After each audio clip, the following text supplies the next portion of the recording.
आशीर्वाद की शक्ति। एक गांव में बहुत ज्ञानी ज्योतिष रहता था। ज्योतिष की ख्याति चारों ओर फैली हुई थी। लोगों की जन्म पत्रिका कुंडली देखकर उनके आने वाले भविष्य में और दूर के भविष्य में क्या महत्व की घटनाएं घटने वाली है, इस बारे में सटीक भविष्यवाणी करता था। साथ ही साथ जीवन में आने वाली दुर्घटनाओं को टालने के लिए उपाय भी उन्हें बताया करता था।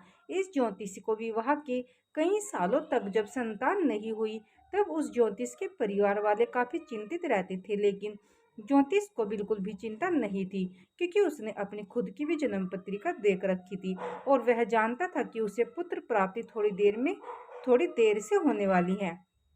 उसको विवाह के 10 साल बाद पुत्र हुआ। ज्योतिष और उसका पूरा परिवार काफी खुश हो गया और इन 10 सालों में ज्योतिष का नाम और भी ज्यादा दूर दूर तक फैल चुका था।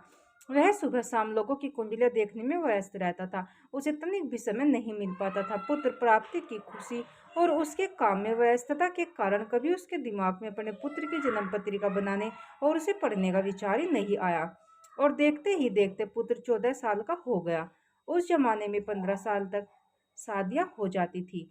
इसीलिए अब ज्योतिष के मन में भी अपने बेटे की शादी का विचार आया। तभी एकाएक उसके दिमाग में यह विचार प्रकट हुआ, मैंने अपने पुत्र की जन्म पत्रिका तो बनाई ही नहीं। सबसे पहले मुझे उसकी जन्म पत्रिका बनानी पड़ेगी और देखना पड़ेगा कि उसका भविष्य कैसा होने वाला है, उसे कैसी पत्नी मिलेगी, कैसा काम वो करेगा और उसके जीवन में और भी क्या महत्वपूर्ण घटनाएं होने वाली हैं। बस विचार आने की देरी थी और अपने व्यस्त जीवन से ज्योतिष ने समय निकाला और फटाफट अपने पुत्र की जन्म कुंडली बना दी।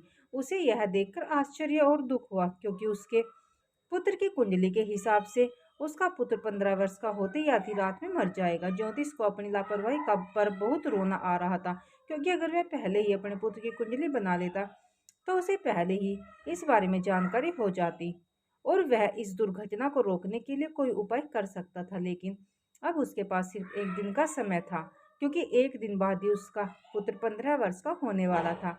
जिस दिन ज्योतिष के पुत्र का जन्मदिन था, उस दिन ज्योतिष ने उसको अपने पास सवेरे सवेरे बुलाया और उसे कहा कि तुम द्वार पर खड़े हो जाओ, जो भी मेहमान आने वाले हैं उन सभी के पैर छूकर आशीर्वाद लो।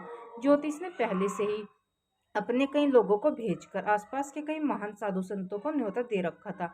इसलिए उसके घर में आने वाले ज्यादातर मेहमान महान और सिद्ध पुरुष थे। ज्योतिष का पुत्र सबके पैर छूकर उनका स्वागत कर रहा था और वह सब भी उसे दीर्घायु और सुखी होने का आशीर्वाद दे रहे थे। कहते हैं कि उस जमाने में साधु संतों की वाणी में चमत्कारिक शक्तियां थी। उनके द्वारा दिए गए आशीर्वाद और श्राप कभी खाली नहीं जाते थे।